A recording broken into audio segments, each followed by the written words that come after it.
be something that needs a little fixing on Farpoint Farms.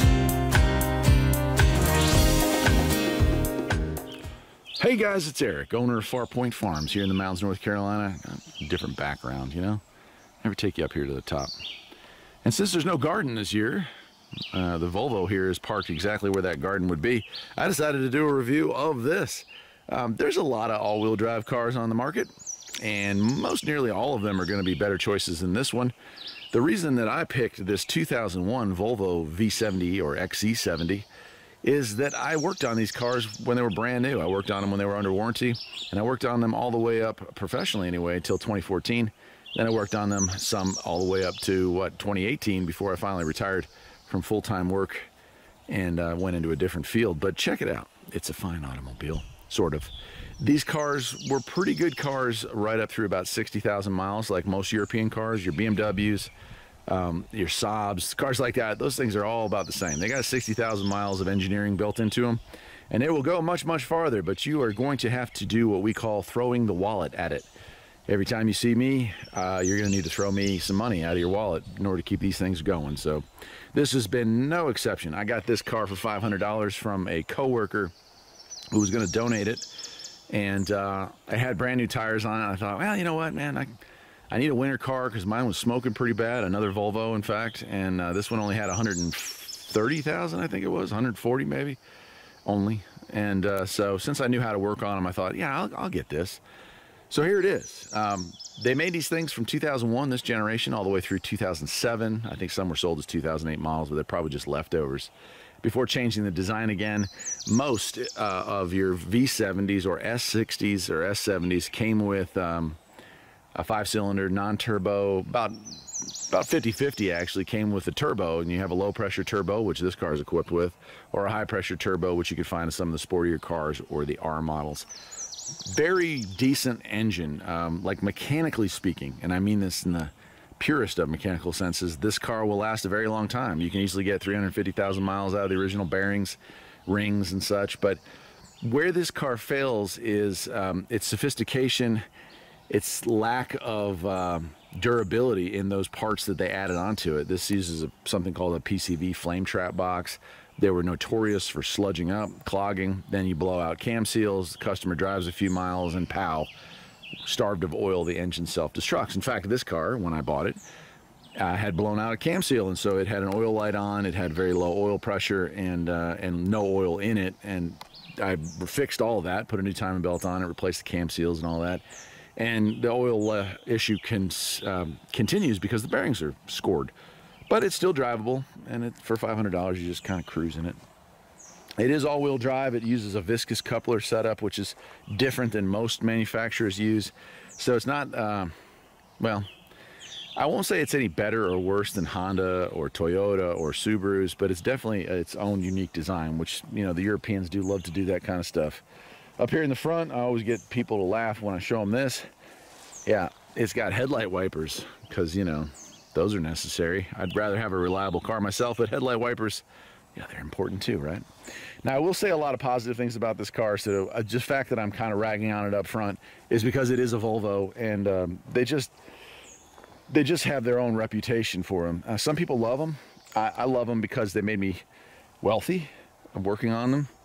So, but they just don't hold up that well, and I swear if I were not a mechanic, by the way, the camera's straight, this car's pointing down the hill pretty hard right now, but if I were not a mechanic, this car would have eaten me alive in bills, and that's why I think you can get these things so cheap.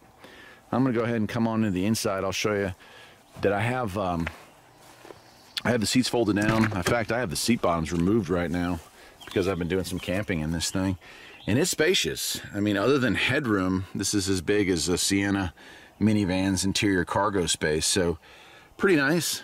Pretty nice. Big tailgate. This generation, they got rid of the interior rear tailgate latch, so you can't open it from the inside, and there's no lock there. It's all automated. Kind of a bummer, but you know, that's progress for manufacturers. And of course, these seats fold up. It is leather all the way around, and it's a pretty high-line model. The XC series was, you know, considered a more expensive model, so the trim level was nice. You didn't see any cloth in there. These were all leather, and they have some niceties here, the stitching and stuff like that.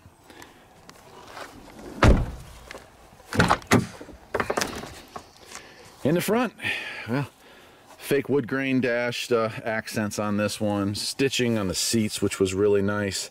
Power seats, drivers and passengers. And again, sorry for the mess in here, but hey, there's your spare tire stuff down there. A decent laid out dash. These cars had some serious issues with blowing out engine seals like we already talked about. They also had a lot of air conditioning and heating issues. Heater core leaks were relatively easy to replace a heater core in this car, so if you got one that's got that problem, consider yourself lucky. If you have one that has AC issues, it's going to cost you. And I'm going to show maybe in a future video, because this one does have AC issues, the poor man's fix to that, but it requires some skills as well, so just be aware of that. Now this one doesn't have the original radio in it, although I still have it. I've replaced it with a Sony aftermarket, and I've got a CB in here as well. And the mirrors, they have these auto-dimming mirrors. BMW is notorious for having issues with theirs as well. On this car, I've chosen to replace it with a review camera, you know, like a recording camera for car crashes, stuff like that. And that works well. If you want to replace that one, it's probably $550, I think is the last time I checked. They also had issues with alarm.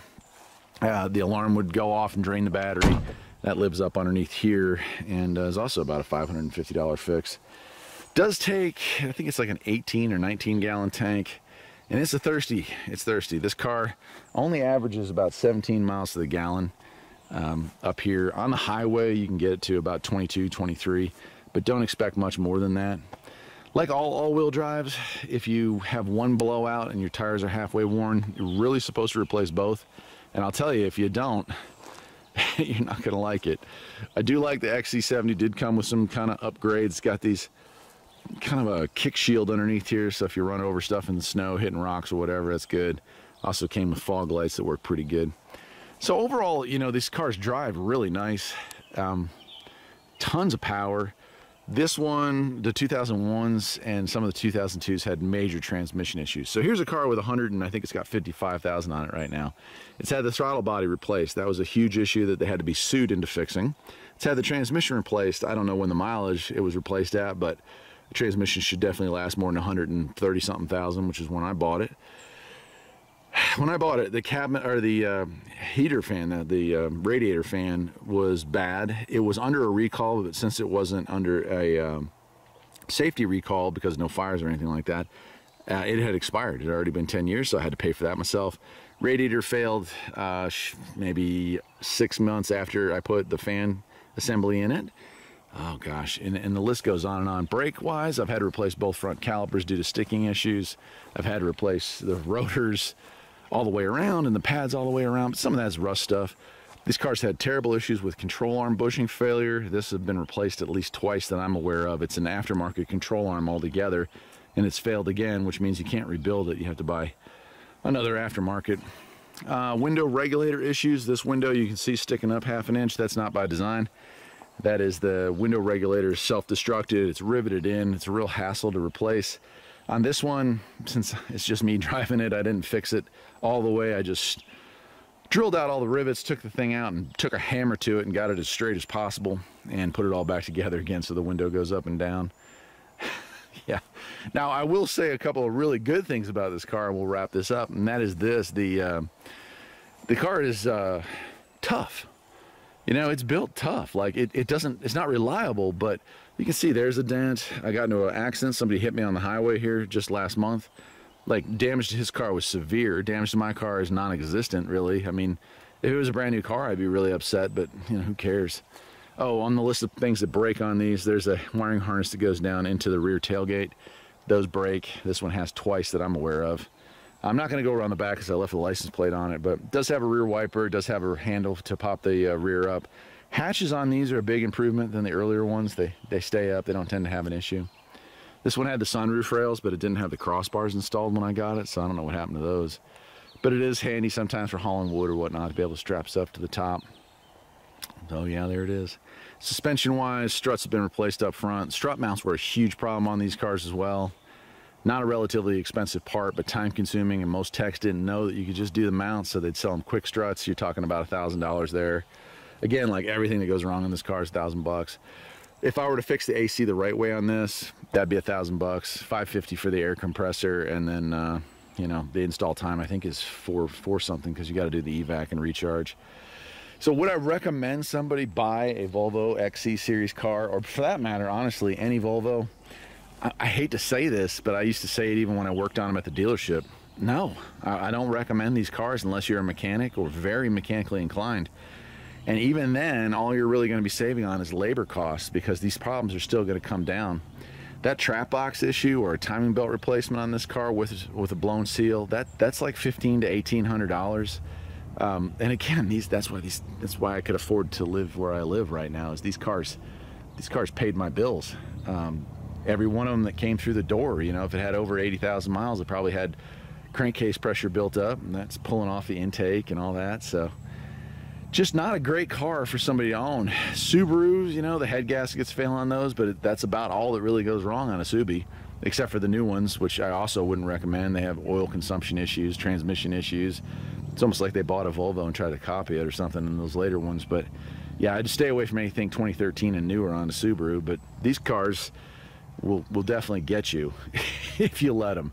Now, if you're into quirky stuff, well, then, you know, if you're mechanically minded, you can pick these up usually really cheap. $1,200 to $1,500 for a car that's, you know, definitely a luxury car on the inside. Power everything. I don't know how much of that power everything's actually going to be working when you buy it, but I mean, it's a good looking car, you know.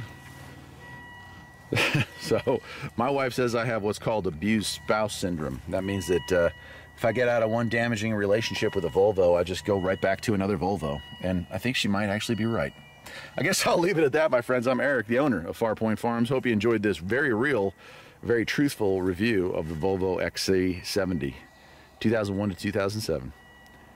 Take care.